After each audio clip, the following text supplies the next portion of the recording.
तो जय हिंद दोस्तों, नमस्कार। आशा करते हैं आप लोग बिहार पुलिस परीक्षा की तैयारी अच्छे ढंग से कर रहे होंगे। दोस्तों, आप लोगों की डिमांड पर हम ज्ञान बिंदु वाले सर का जो बुक निकला है उसका डिस्कशन अपने चैनल के माध्यम से करवा रहे हैं। ये बुक जो आप स्क्रीन पर देख सकते हैं, इसी बुक का डिस्कशन हम इस वीडियो में करवाएंगे और सेट नंबर 6 का डिस्कशन हम वीडियो में करेंगे। ठीक है, तो वीडियो में आगे बढ़ने से पहले आपको एक छोटी सी जानकारी दे दें कि ये कोई आम सेट नहीं है, बल्कि 11,880 पदों पर जो बिहार पुलिस का वैकेंसी निकला था, जिसका लिखित परीक्षा हुआ था 12 जनवरी 2020 को।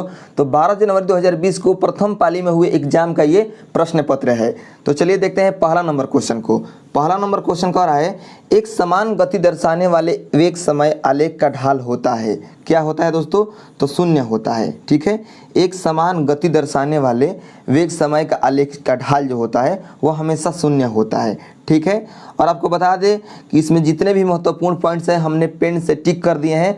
आप उस पॉइंट पर फोकस कीजिएगा। ठीक है, और उसी पॉइंट्स को हम आपको वीडियो में अच्छे तरीके से बताते जाएंगे। 2 नंबर क्वेश्चन कह रहा है, भारी जल का अणुभार क्या होता है? तो भारी जल का अणुभार होता है 20, अर्थात आपका ऑप्शन नंबर ए सही उत्तर हो जाएगा। चलिए अब इसके पॉइंट्स को देख लेते हैं। जितने भी महत्वपूर्ण पॉइंट्स हैं 2 नंबर क्वेश्चन के, उसको देखते हैं। पहला पॉइंट्स कह रहा है कि भारी जल का रासायनिक सूत्र D2O है, इसे ड्यूटेरियम ऑक्साइड भी कहा जाता है। ठीक है, ये है आपका पहला पॉइंट्स। नेक्स्ट पॉइंट है, D2O का अणुभार 20 होता है, 2 × 2 + 16 = 20। ठीक है, नेक्स्ट है, भारी जल की खोज यूरे नामक वैज्ञानिक ने किया था। जो नेक्स्ट पॉइंट हमने टिक किया है वह है भारी जल का जो खोज है यूरे नामक वैज्ञानिक ने की थी। नेक्स्ट पॉइंट है, भारत में प्रथम भारी जल संयंत्र नागल रूपनगर पंजाब में 1962 में स्थापित किया गया था। ठीक है, जो भारत में प्रथम भारी जल संयंत्र है उसको रूपनगर पंजाब में जो कि स्थित है 1962 ईस्वी में स्थापित किया गया। 3 नंबर क्वेश्चन कह रहा है, form a new word from the flowing word by using N appropriate prefix out of the prefix given below. Ability, तो एबिलिटी की जगह पर क्या है? एबिलिटी के साथ कौन सा प्रयोग होगा इसमें? तो होगा इन, यानी ऑप्शन नंबर ए आपका सही उत्तर हो जाएगा। अब देखते हैं 4 नंबर क्वेश्चन। 4 नंबर क्वेश्चन कह रहा है दोस्तों कि भारत के उत्तरी पश्चिमी भाग में शीतकालीन वृष्टि मुख्य रूप से जिस कारण से होती है वह है। ठीक है, तो आपके ऑप्शन नंबर ए इसका सही उत्तर हो जाएगा, पश्चिमी विक्षोभ। भारत के उत्तरी पश्चिमी भाग में शीतकालीन वृष्टि मुख्य रूप से पश्चिमी विक्षोभ के कारण होती है। ठीक है, अब इसके जितने भी महत्वपूर्ण पॉइंट्स है उसको देख लेते हैं। कह रहा है इसमें कि भारत में अधिकांश वर्षा दक्षिण पश्चिम मानसून के कारण होती है। ठीक है, नेक्स्ट पॉइंट है, भारत में पर्वतीय वर्षा सर्वाधिक होती है। भारत में कौन सा वर्षा सर्वाधिक होती है? तो पर्वतीय वर्षा। ठीक है, नेक्स्ट है 5 नंबर क्वेश्चन। 5 नंबर क्वेश्चन कह रहा है, जलीय विलयन में क्षार धातुओं की अपचायक सामर्थ्य का सही क्रम है। ठीक है, तो 5 नंबर क्वेश्चन का आपका सही उत्तर हो जाएगा ऑप्शन नंबर बी। ठीक है, नेक्स्ट है 6 नंबर क्वेश्चन। 6 नंबर क्वेश्चन कह रहा है, किन 2 भौतिक राशियों के मात्रक समान है? तो आपका सही उत्तर हो जाएगा ऑप्शन नंबर सी, वेग और चाल। वेग और चाल का जो भौतिक राशि जो है, वेग और चाल, ये इनके भौतिक राशियों के जो मात्रक है ये समान होते हैं। ठीक है, अब इसके पॉइंट्स को देख लेते हैं। देखिए इसमें कह रहा है कि ऊर्जा का एसआई मात्रक जूल होता है। ठीक है, और बल का एसआई मात्रक न्यूटन होता है। ठीक है, वेग का जो एसआई मात्रक होता है वह होता है मीटर पर सेकंड होता है। ठीक है, वेग का एसआई मात्रक क्या होता है? मीटर प्रति सेकंड। चाल का एसआई मात्रक होता है मीटर प्रति सेकंड। ठीक है, तो वेग और चाल का इसमें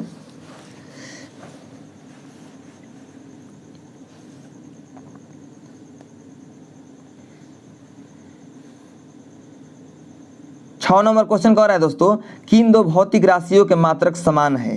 तो आपके ऑप्शन नंबर सी इसका सही उत्तर हो जाएगा, वेग और चाल।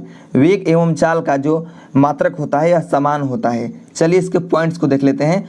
पहला पॉइंट इसमें कह रहा है कि वेग का एसआई मात्रक मीटर प्रति सेकंड होता है, चाल का एसआई मात्रक मीटर प्रति सेकंड ही होता है। ठीक है, तो इस प्रकार आप दोनों का मात्रक समान हो गया। नेक्स्ट दिया है कि ऊर्जा का एसआई मात्रक जूल होता है और बल का एसआई मात्रक न्यूटन होता है। अब देखते हैं 7 नंबर क्वेश्चन।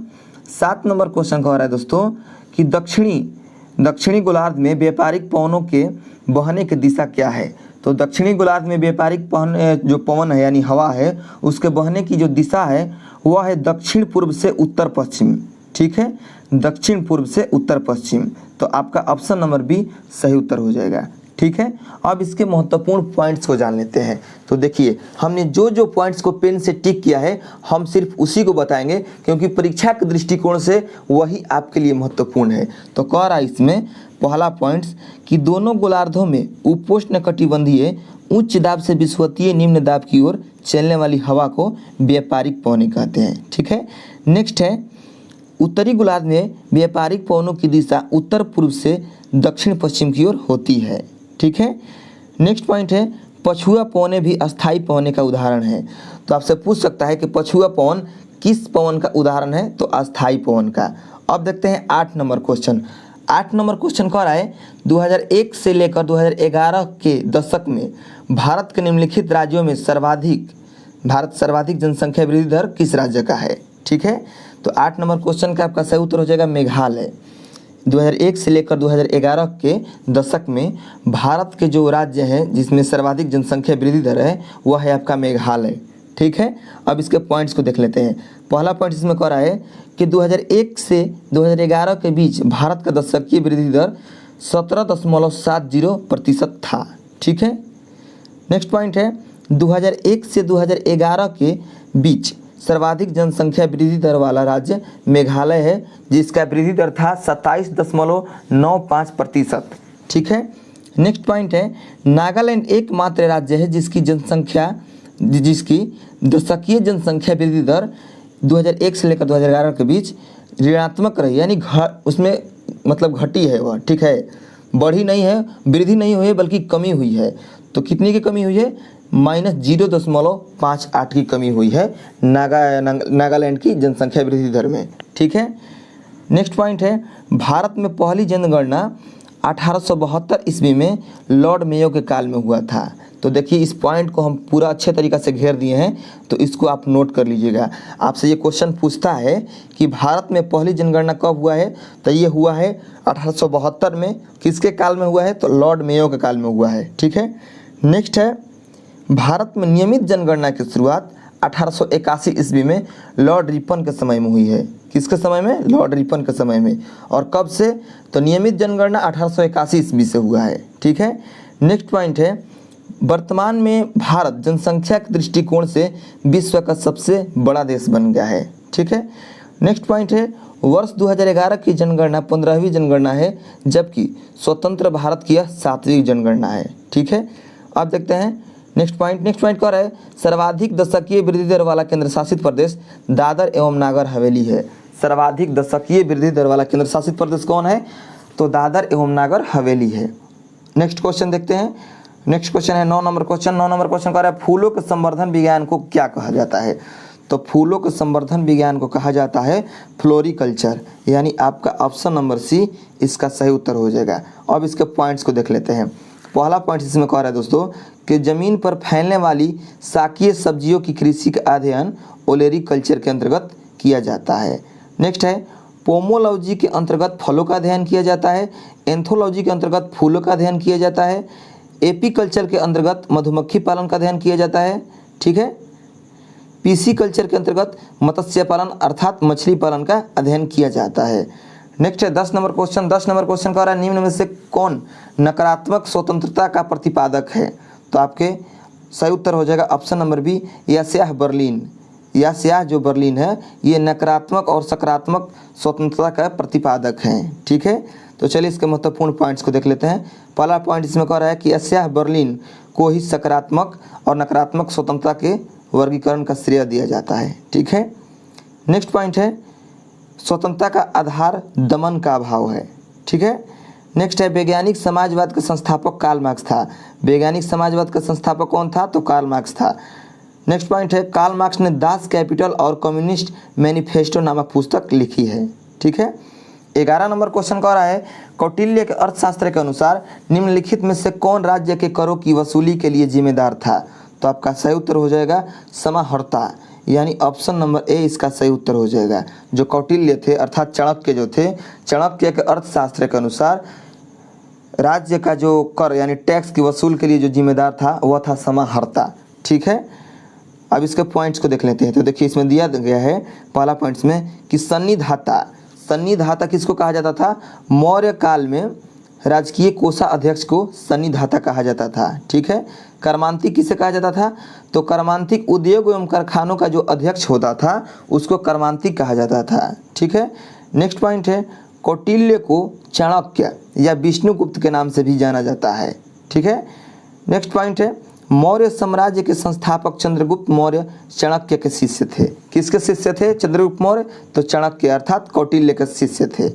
नेक्स्ट पॉइंट है, कौटिल्य या चाणक्य द्वारा रचित पुस्तक अर्थशास्त्र राजनीतिक सिद्धांत की पुस्तक है। आपसे पूछता है कि जो कौटिल्य का पुस्तक है अर्थशास्त्र वह किससे संबंधित है? राजनीति से है या और किसी और से है? तो आपको राजनीति बताना है। ठीक है। नेक्स्ट पॉइंट है परदेष्टा। तो परदेष्टा जो है फौजदारी न्यायालय का जो न्यायाधीश होता था मौर्य काल में उसको परदेष्टा कहा जाता था। नेक्स्ट पॉइंट है व्यवहारिक। जो दीवानी न्यायालय का प्रमुख होता था, न्यायाधीश होता था, उसको व्यवहारिक कहा जाता था। ठीक है। नेक्स्ट पॉइंट है अंतपाल। जो सीमावर्ती दुर्गों का रक्षक होता था उसको अंतपाल कहा जाता था।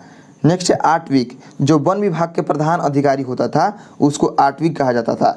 तो आपसे क्वेश्चन कैसे पूछेगा? क्वेश्चन आपसे ये पूछेगा कि मौर्य काल में आठविक किसको कहा जाता था, और आपको ऑप्शन दे देगा कि वन विभाग का प्रधान अधिकारी, सीमावर्ती दुर्गों का रक्षक। तो इस प्रकार आपको आंसर बताना है। ठीक है। अब नेक्स्ट देखते हैं। नेक्स्ट क्वेश्चन है आपका 12 नंबर क्वेश्चन। 12 नंबर क्वेश्चन कह रहा है, इंग्लैंड में किस वर्ष में ग्लोरियस रेवोल्यूशन अर्थात गौरवशाली क्रांति हुई? तो आपका सही उत्तर हो जाएगा 1688, यानी ऑप्शन नंबर सी इसका सही उत्तर हो जाएगा। अब इसके महत्वपूर्ण पॉइंट्स को जान लेते हैं। पहला पॉइंट इसमें कह रहा है दोस्तों कि 1688 ईस्वी की क्रांति को इंग्लैंड की गौरवपूर्ण क्रांति के नाम से जाना जाता है। ठीक है। नेक्स्ट पॉइंट है, गौरवपूर्ण क्रांति को रक्तहीन क्रांति भी कहा जाता है। ठीक है। नेक्स्ट पॉइंट है, गौरवपूर्ण क्रांति के बाद विलियम तृतीय ब्रिटेन का शासक बना। नेक्स्ट पॉइंट है, इंग्लैंड में 1642 ईस्वी में गृह युद्ध की शुरुआत हुई है। तो देखिए ये क्वेश्चन आपसे आता है कि बताइए कि इंग्लैंड में गृह युद्ध की शुरुआत कब हुई थी? तो ये हुई थी 1642 ईस्वी में। और ये युद्ध कितने वर्षों तक चला था? तो जो गृह युद्ध चला था इंग्लैंड में वह 7 वर्षों तक चला था। ठीक है। नेक्स्ट पॉइंट है, इंग्लैंड में गृह युद्ध की समाप्ति के बाद चार्ल्स प्रथम को राजद्रोह के आरोप में 1649 ईस्वी को फांसी दे दिया गया था। नेक्स्ट है 13 नंबर क्वेश्चन। 13 नंबर क्वेश्चन कह रहा है, चाचा संज्ञा से विशेषण कौन सा बनेगा? कौन सा विशेषण शब्द बनेगा? तो आपका सही उत्तर हो जाएगा चचेरा, यानी ऑप्शन नंबर सी।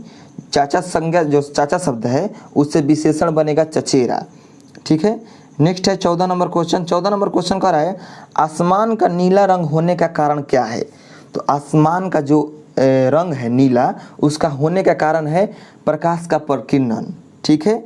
प्रकाश का प्रकीर्णन, यानी आपका ऑप्शन नंबर बी सही उत्तर है। तो इसके महत्वपूर्ण पॉइंट्स को जान लेते हैं।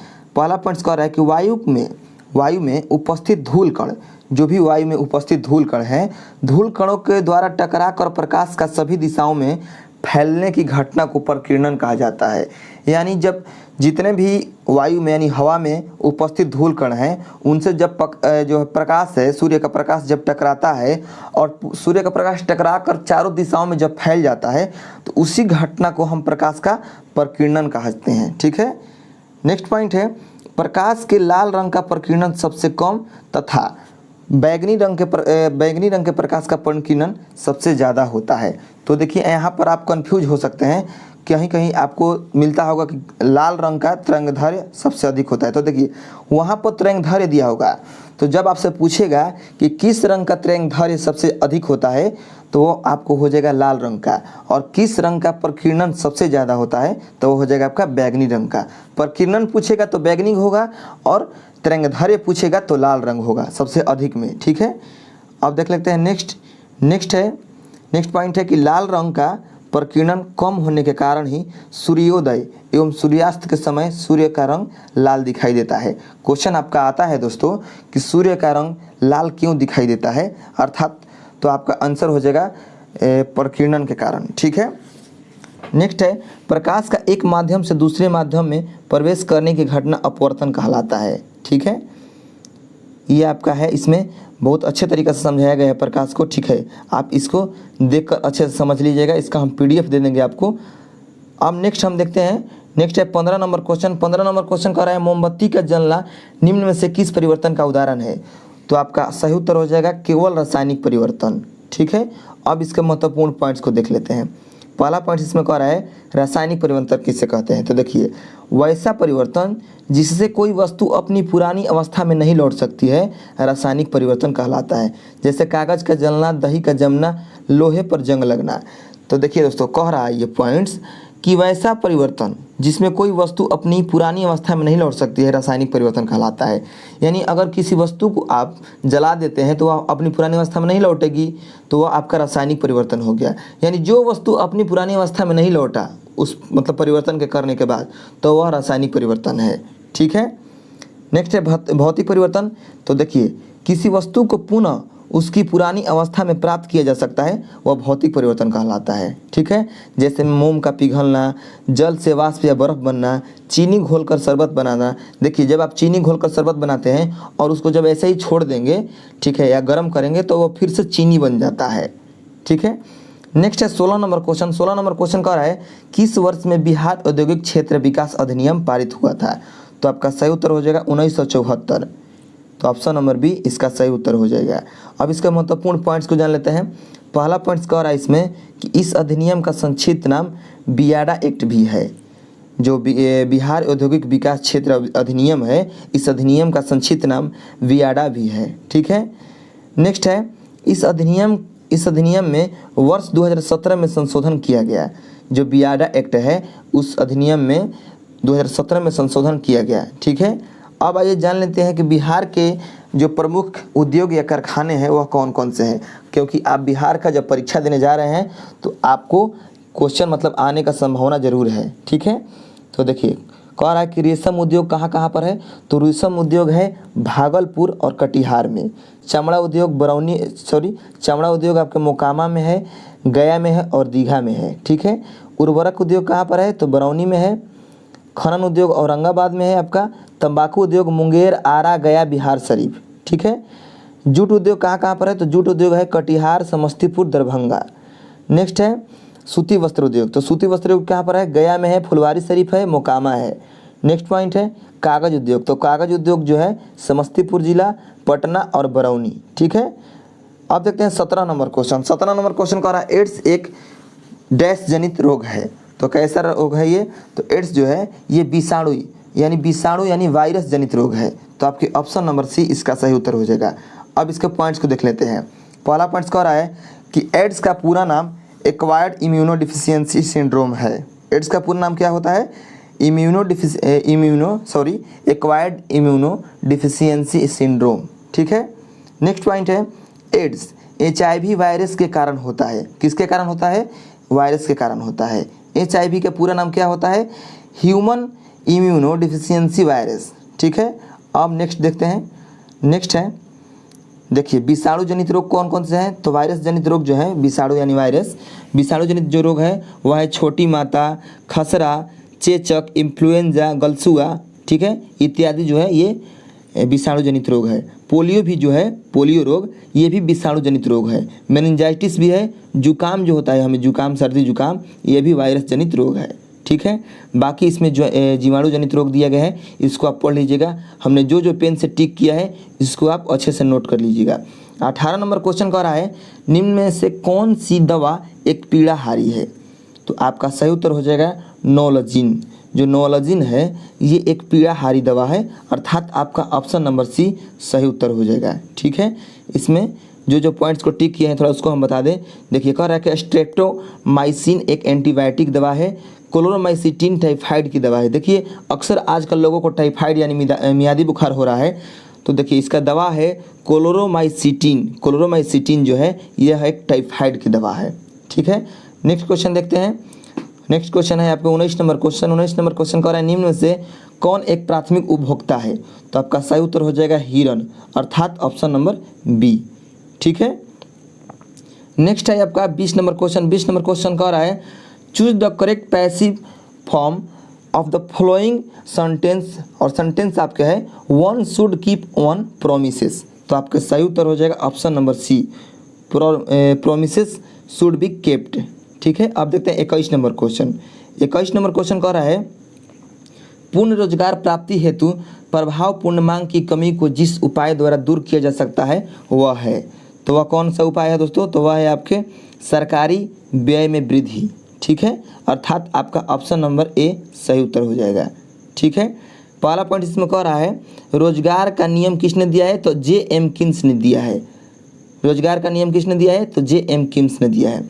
22 नंबर क्वेश्चन कह रहा है निम्नलिखित में अनेकार्थक शब्द क्या है?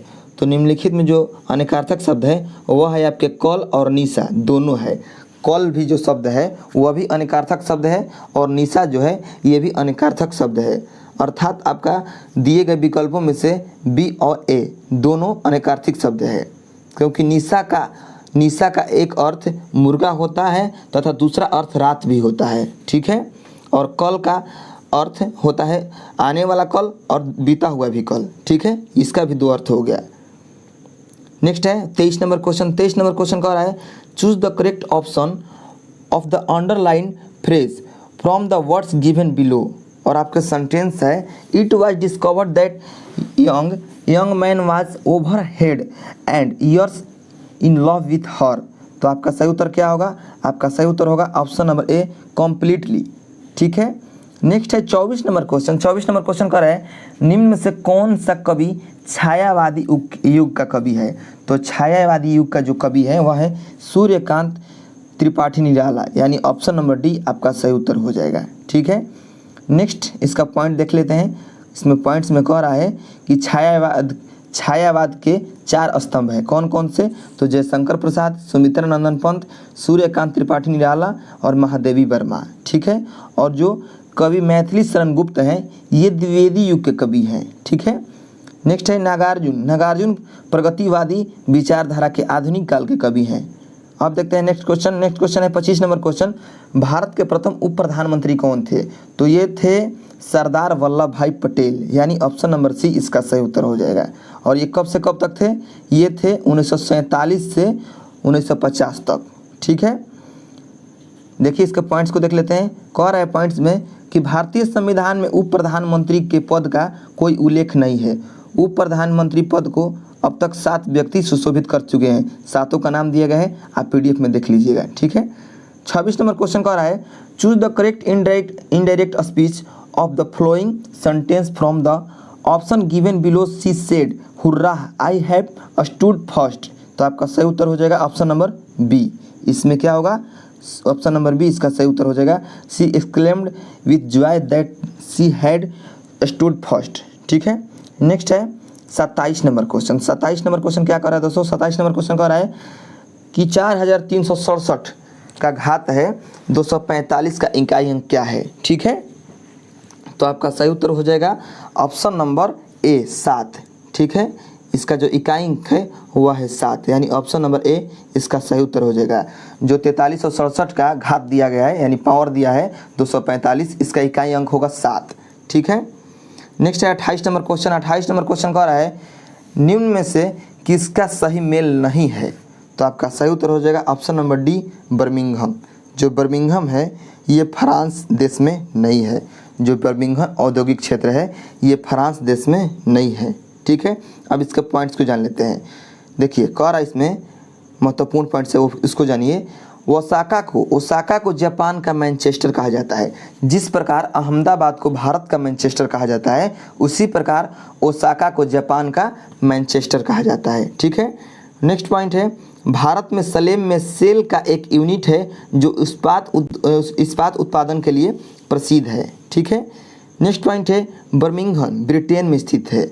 बर्मिंघम जो है औद्योगिक क्षेत्र ये ब्रिटेन में स्थित है।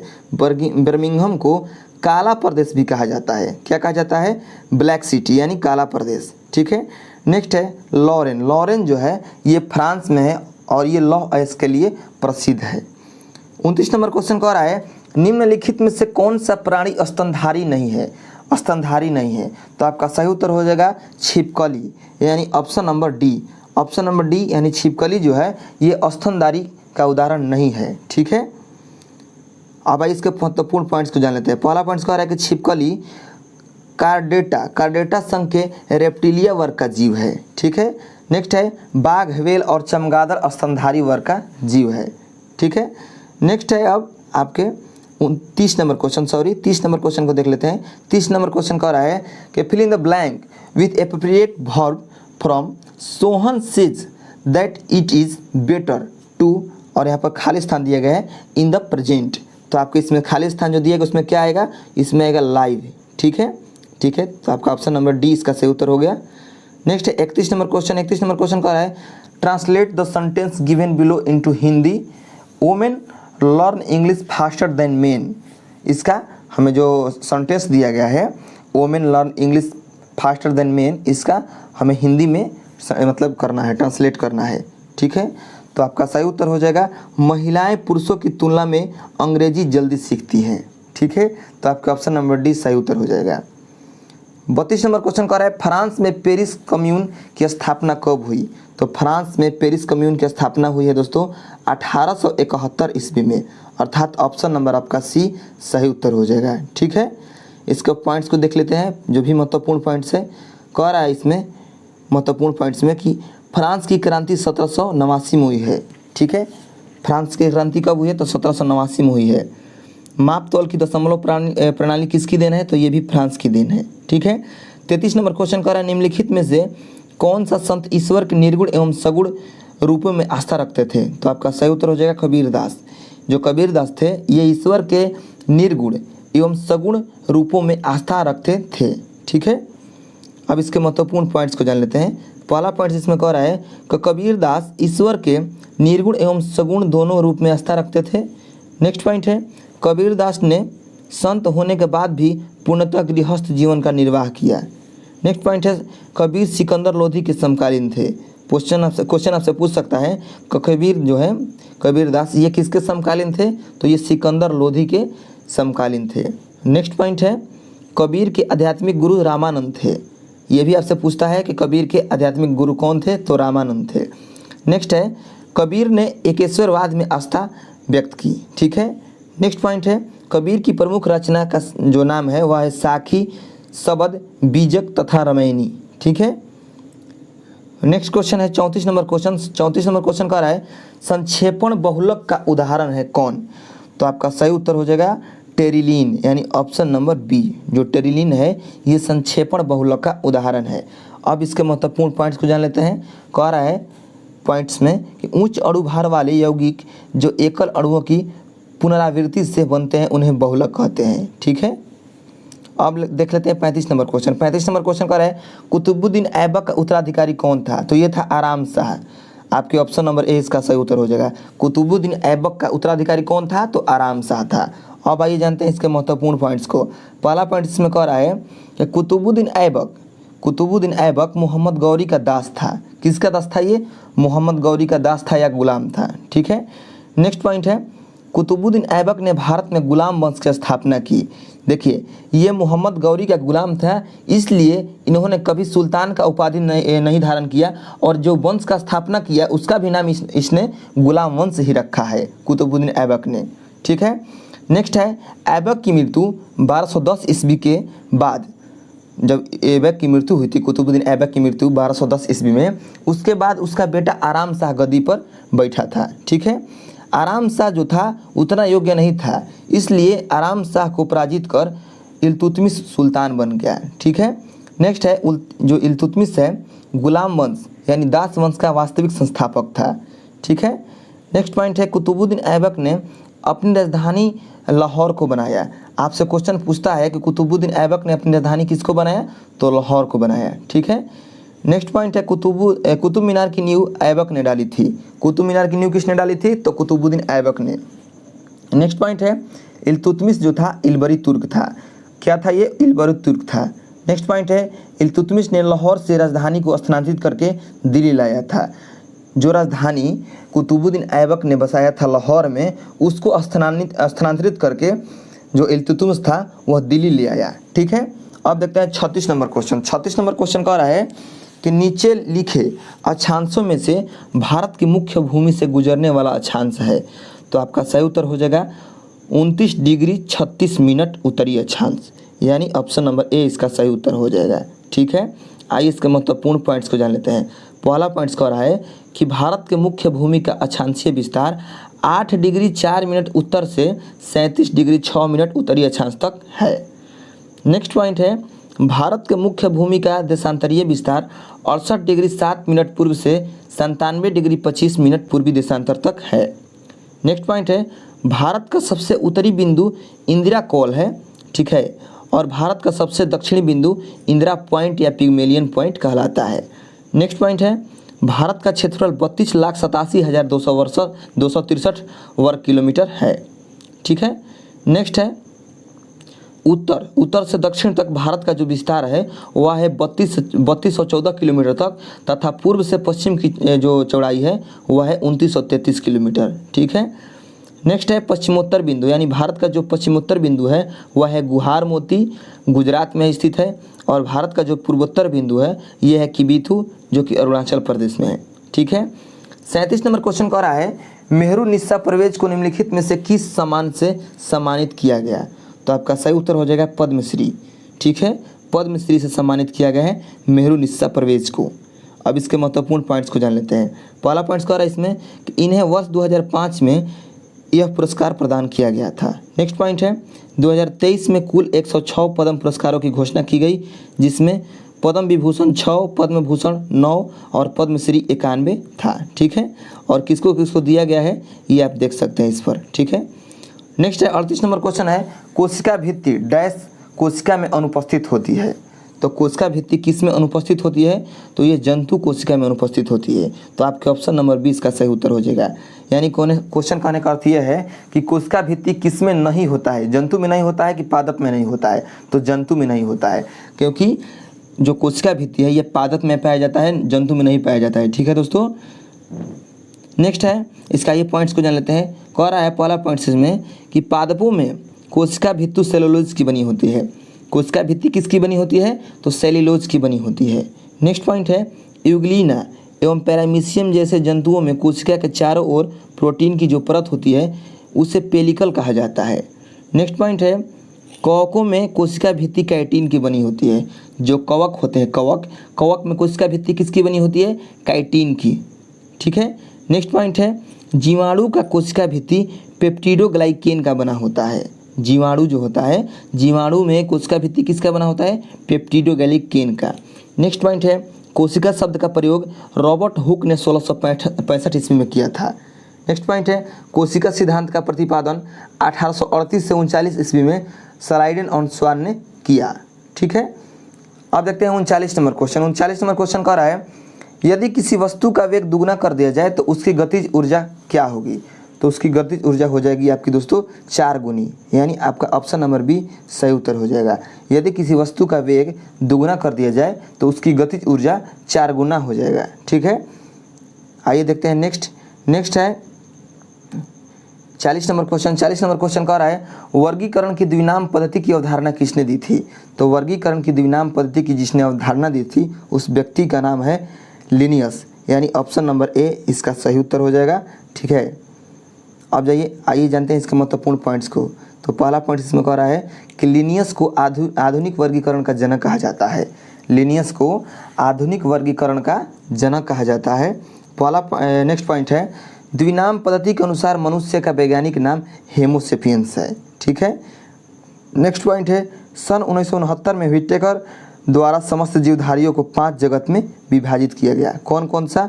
मोनेरा, प्रोटिस्टा, फंगी, प्लांटे और एनिमिलिया, ठीक है। और यहाँ पर दिया गया है मेढक का वैज्ञानिक नाम राना टिग्रीना होता है, आम का वैज्ञानिक नाम मैंगीफेरा इंडिका होता है, गेहूं का वैज्ञानिक नाम ट्रिटिकम एस्टिवम होता है, मक्खी का वैज्ञानिक नाम मास्का डोमेस्टिका होता है, ठीक है। अब देखते हैं next question 41 number question. 41 number question कह रहा है क्राइम के लिए सही परिभाषिक शब्द क्या है? तो आपका सही उत्तर है अपराध, यानी ऑप्शन नंबर बी, ठीक है। नेक्स्ट है 42 नंबर क्वेश्चन। 42 नंबर क्वेश्चन कह रहा है यदि 20 पेनों की कीमत 25 पेनों की विक्रय मूल्य के बराबर है तो कुल हानि का प्रतिशत क्या है? तो आपके ऑप्शन नंबर 20 का सही उत्तर हो जाएगा 20%, ठीक है। ये मैथ का क्वेश्चन है, इसका सॉल्यूशन यहाँ पर दिया गया है, आप देख सकते हैं, हम स्क्रीन पर दिखा रहे हैं, इसको आप नोट कर लीजिएगा, इसका PDF भी हम आपको दे देंगे। नेक्स्ट 43 नंबर क्वेश्चन कह रहा है कि x 75% मामलों में y 80% मामलों में सच बोलता है। किसी समान तथ्य को बताते समय प्रायिकता क्या होगी कि दोनों एक दूसरे का विरोधाभास करें। ठीक है, तो इसका आंसर आएगा ए 7/20। ठीक है, ये भी मैथ का क्वेश्चन है और इसका भी सॉल्यूशन नीचे दिया गया है, इसको भी आप देख लीजिएगा। ठीक है, और नोट कर लीजिएगा। नेक्स्ट है 44 नंबर क्वेश्चन। 44 नंबर क्वेश्चन कह रहा है गणनावाचक उपयोगिता दृष्टिकोण के अंतर्गत कौन सी मान्यता नहीं होती है। तो 44 नंबर क्वेश्चन का आपका सही उत्तर हो जाएगा ऑप्शन नंबर डी, उपभोक्ता की अविवेकशीलता। ठीक है, अविवेकशीलता। अब आइए इसके महत्वपूर्ण पॉइंट्स को जान लेते हैं। इसमें जो महत्वपूर्ण पॉइंट दिया होगा उसको हम बताएंगे। ठीक है, नहीं दिया है। अब देखते हैं 45 नंबर क्वेश्चन। 45 नंबर क्वेश्चन कह रहा है choose the correct synthesis of the following two simple sentence from the option given below, combine the two form of one simple sentence. ठीक है, तो 45 नंबर क्वेश्चन का आपका ऑप्शन नंबर सी इसका सही उत्तर हो जाएगा, दिस इज माई कजिन राजा। ठीक है, या राज। ठीक है, नेक्स्ट है 46 नंबर क्वेश्चन। ठीक है, 46 नंबर क्वेश्चन कह रहा है कि निम्नलिखित में से कर्मवाच्य वाक्य का चयन कीजिए। तो कर्मवाच्य वाक्य का चयन करना है। तो देखिए आपका जो ऑप्शन नंबर बी में दिया गया है ईश्वर द्वारा हमारी रक्षा की जाती है, यही आपका कर्मवाच्य वाक्य है। ठीक है, तो आइए इसके महत्वपूर्ण पॉइंट्स को जान लेते हैं। कह रहा है इसमें दोस्तों कि क्रिया के जिस रूपांतर से यह जाना जाए कि कही गई बात का विषय कर्ता है, कर्म है या भाव है, उसे वाच्य कहते हैं। ठीक है, और हिंदी में वाच्य के 3 भेद होते हैं, कर्तृवाच्य, कर्मवाच्य और भाववाच्य। ठीक है, अब देखते हैं नेक्स्ट क्वेश्चन। नेक्स्ट क्वेश्चन है 47 नंबर क्वेश्चन। 47 नंबर क्वेश्चन कह रहा है संविधान के किस अनुच्छेद में धन विधेयक को परिभाषित किया गया है। तो आपका सही उत्तर हो जाएगा ऑप्शन नंबर ए, अनुच्छेद 110 के 1 में। अनुच्छेद 110 के 1 में धन विधेयक को परिभाषित किया गया है। ठीक है, अब इसके पॉइंट्स को जान लेते हैं। पहला पॉइंट इसमें कह रहा है दोस्तों कि धन विधेयक सर्वप्रथम राष्ट्रपति के पूर्वानुमति के पश्चात केवल लोकसभा में ही पेश किया जा सकता है। ठीक है, नेक्स्ट पॉइंट है धन विधेयक को लोकसभा अध्यक्ष द्वारा धन विधेयक सिद्ध किया जाता है। ठीक है, नेक्स्ट पॉइंट है धन विधेयक लोकसभा से पारित होने के बाद राज्यसभा में अधिकतम 14 दिनों तक रोका जा सकता है। ठीक है, नेक्स्ट है राज्यसभा धन विधेयक के संदर्भ में संशोधन के लिए सिफारिश कर सकती है। ठीक है, नेक्स्ट है धन विधेयक को राष्ट्रपति पुनर्विचार हेतु नहीं लौटा सकता है। अब देखते हैं 48 नंबर क्वेश्चन। 48 नंबर क्वेश्चन कर रहा है 1 + 3 + 6 + 10 प्लस डैश और प्लस में दिया गया n × n + 1/2 किसके बराबर है। तो आपका सही उत्तर हो जाएगा option number B, n × n + 1 × n + 2/6, यानी ऑप्शन नंबर बी इसका सही उत्तर हो जाएगा। ठीक है, इसका सॉल्यूशन यहाँ पर दिया गया है। अब हम देखते हैं नेक्स्ट क्वेश्चन। सॉल्यूशन देखकर पीडीएफ दे देंगे आपको, सबसे आसान हो जाएगा। ठीक है, पीडीएफ आप ले लीजिएगा, मेरे टेलीग्राम चैनल का लिंक नीचे डिस्क्रिप्शन बॉक्स में दिया गया है। 49 नंबर क्वेश्चन कह रहा है लता मंगेशकर के पिता का नाम क्या था। तो लता मंगेशकर के पिता का नाम था दोस्तों वह था दीनानाथ मंगेशकर, यानी ऑप्शन नंबर बी इसका सही उत्तर हो जाएगा। ठीक है, अब आइए इसके महत्वपूर्ण पॉइंट्स को जान लेते हैं। पहला पॉइंट इसमें कह रहा है कि लता मंगेशकर को सुर सम्राज्ञी भी कहा जाता है। नेक्स्ट पॉइंट है लता मंगेशकर एवं उस्ताद बिस्मिल्लाह खां को 2001 में भारत रत्न से सम्मानित किया गया है। ठीक है, लता मंगेशकर को ये पूछ सकता है आपको कि लता मंगेशकर को भारत रत्न से कब सम्मानित किया गया है। तो 2001 में, और उन्हीं के साथ बिस्मिल्लाह खां को भी सम्मानित किया गया था 2001 में ही भारत रत्न से।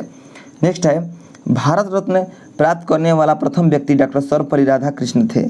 ठीक है, नेक्स्ट पॉइंट है 1989 ईस्वी में लता मंगेशकर को दादा साहेब फाल्के पुरस्कार से सम्मानित किया गया। कब किया गया था। तो 1989 ईस्वी में किया गया था। किस पुरस्कार से। तो दादा साहेब फाल्के पुरस्कार से। किस व्यक्ति को। तो लता मंगेशकर को। ठीक है, अब आइए जानते हैं कि 2023 में जो Dada Saheb Phalke international film fair award है, ये किस किस फिल्म को या किस किस व्यक्ति को दिया गया है। ठीक है, तो देखिए सर्वश्रेष्ठ फिल्म किसको मिला है। द कश्मीर फाइल्स और RRR को। ठीक है, नेक्स्ट है सर्वश्रेष्ठ अभिनेता। तो सर्वश्रेष्ठ अभिनेता में Dada Saheb Phalke international film fair award किसको मिला है। तो रणबीर कपूर को। किस लिए। तो फिल्म ब्रह्मास्त्र के लिए। ठीक है, नेक्स्ट है अभिनेत्री आलिया भट्ट। जो सर्वश्रेष्ठ अभिनेत्री है आलिया भट्ट, इनको गंगूबाई काठियावाड़ी फिल्म के लिए दादा साहेब फाल्के पुरस्कार मिला है 2023 में। ठीक है, नेक्स्ट है सर्वश्रेष्ठ निर्देशक। तो जो निर्देशक हैं आर बाल्की, इनकी फिल्म है चुप, और चुप फिल्म के लिए इन्हें दादा साहेब फाल्के पुरस्कार मिला है। 50 नंबर क्वेश्चन कह रहा है निम्न में से कौन सा कथन सही नहीं है। तो आपके जो ऑप्शन नंबर डी में दिया गया है, गत 5 वर्षों यानी 2012 से 13, 2016 से 17 में बिहार में चालू कीमतों पर विशुद्ध राज्य घरेलू उत्पाद की मतलब उत्पाद में वृद्धि की दर पंजाब से कम थी। ये जो है ये एक सही नहीं है कथन। ठीक है, बाकी तीनों कथन सही है। ठीक है, अब देखिए इसके महत्वपूर्ण पॉइंट्स को जान लेते हैं। तो कह रहा है इसमें महत्वपूर्ण पॉइंट्स में कि गत 5 वर्षों में बिहार में चालू कीमतों पर विशुद्ध राज्य घरेलू उत्पाद सर्वाधिक रहा है। ठीक है, नेक्स्ट है 2011 की जनगणना के अनुसार साक्षरता दर के मामले में बिहार सबसे पिछड़ा राज्य है। ठीक है, नेक्स्ट है सर्वाधिक साक्षरता प्रतिशत वाले राज्य कौन कौन से हैं। तो वह हैं केरल, मिजोरम और गोवा। ठीक है, तो आपका 50 क्वेश्चन इस वीडियो में पूरा हो चुका है, और हम अगले वीडियो में 51 नंबर क्वेश्चन से लेकर 100 नंबर क्वेश्चन तक डिस्कशन कराएंगे। ठीक है, क्योंकि इसमें ज़्यादा कराएंगे तो वीडियो बहुत ज़्यादा लंबा हो जाएगा। तो हम 51 नंबर क्वेश्चन से लेकर 100 नंबर क्वेश्चन तक पार्ट 2 में करेंगे। तो आप पार्ट 2 को जरूर देखें, ऐसा ही डिस्कशन, ऐसा ही प्रश्न, उसमें बहुत ही बेहतर प्रश्न देखने को मिलेगा। तो ठीक है, तो उसको आप लोग देखिए, सपोर्ट कीजिए और हमारे चैनल को सब्सक्राइब कीजिए, और जिस भाई के पास ये बुक नहीं पहुंचा है उस भाई के पास ये वीडियो शेयर कीजिए, ताकि उस भाई को जितना ही समय मिला है 8 दिन 10 दिन अपने तैयारी में, वह इसको एक बार देख ले कि उसको काफ़ी फ़ायदा मिल जाए परीक्षा के लिए। ठीक है, तो मिलते हैं नेक्स्ट वीडियो में, तब तक के लिए जय हिंद साथियों, मस्त रहें और स्वस्थ रहें।